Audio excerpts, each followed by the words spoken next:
Sirach, chapter 51.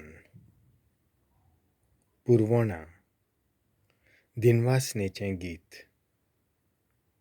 सर्वेस्परा राया म्हज्या, हांव तुका दिनवासतां. देवा, म्हज्या सोडवणारा, हांव तुका वाखाणटां. तुज्या नांवाक आर्गां दितां, कित्याक तुवें म्हाका सांबाळलोय आनी राखलोय, आनी म्हजी कूड निसणटणांतली वाटायल्याय. लोबाडी जिबेच्या फासांतलो, फटकिरी गोवाय सांगतल्या तोंडांतलो तुवें म्हाका निवारलोय. म्हजे भोंवतणी आसलोल्या उजीर तूं म्हजो धीर जालोय.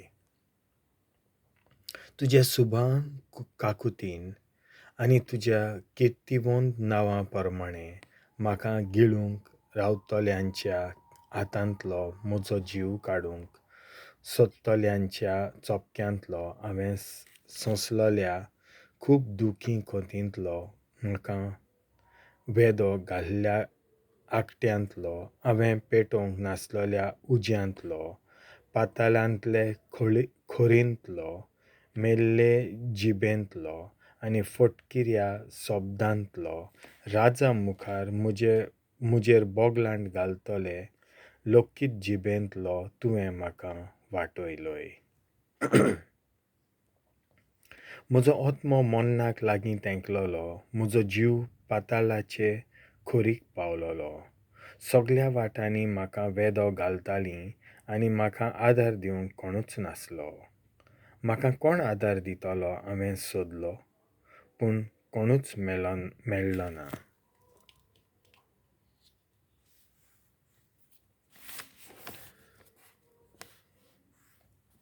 तेदना सर्वेस्परा तुजे काकुतीचो आनी पुर्वीं केल्ल्या तुज्या कर्तुत्वांचो म्हाका उगडास आयलो.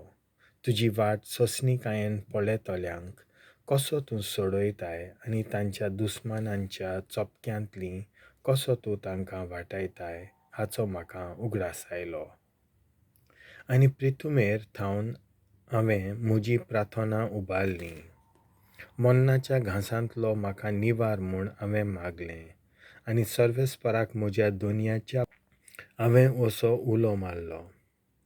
कोनिश्टायेच्या दिसांनी गोरविश्टांचेर आड उपाय ना तेदना तूं म्हाका सांडू नाका. तुजें नांव हांव थांबो नासतना वाखाणटलों आनी दिनवाशी काळजान तुजी स्तुती गायतलों.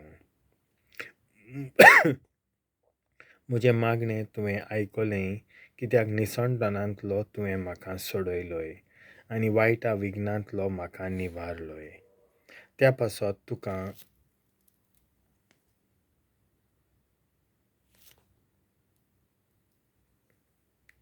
हांव दिनवासतलों, तुका वाखाणटलों आनी सर्वेस्पराचें नांव वंडितलों. जानवायेचे सोदीक. हांव अजून तरणाटो आसलों तेदना आनी संवसारांतल्यो वाटो चलचे आदीं म्हाका जानवाय दी म्हूण सगळ्या काळजान हांवें मागलें. देव मंदिरा मुखार रावून हांवें ती मागली आनी ती मेळ्ळो पर्यान हांव तिका सोदतालों. तिचें फूल दाखे वरी म्हजे भितर फळ जाय पर्यान तिचेर म्हज्या काळजाक संतोश भोगलो. नीत मार्गार हांवें म्हजे पांय दवरले आनी भुरगोच आसतना तिच्या पावलांनी हांव भोंवलों. कान दिवन हांवें तिका आयकून घेतली आनी म्हाका खूब शिकवण मेळ्ळी. तिका लागून हांवें जायती उदरगत केल्या. म्हाका जानवाय दिल्या ताकाच सगळी महिमा. तिचे प्रमाणें जिवंक हांवें येवजिलां, बरें तें करूंक हांव उर्बेन वावुरलां आनी हांव कदींच लजेक सांपडचो ना. ती जोडूंक म्हजो ओत्मो झुजला, बारीकसाणेन हांवें समूत सांबाळल्या. म्हजे हात स्वर्गाक उबारून म्हाका तिची वळख ना म्हूण हांव रडलों. तिचेर म्हजो ओत्मो हांवें दवरलो आनी नितळ निर्मळ रावून ती म्हाका मेळ्ळी. सुरवातेक थावन हांवें म्हजें काळीज तिचेर थरयलें आनी हांव केन्नाच सांडचो ना. कालच्यान थावन हांव तिका सोदूंक आशेतां. आतां म्हाका एक दायज फावो जालां. देवान म्हाका एक जिबेचें देणें फावो केलां. तिचे उद्देशी हांव ताची स्तुती गायतलों. तुमी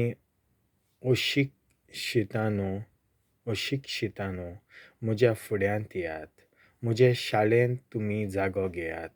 तुमच्या otmeank तिची तान लागल्या.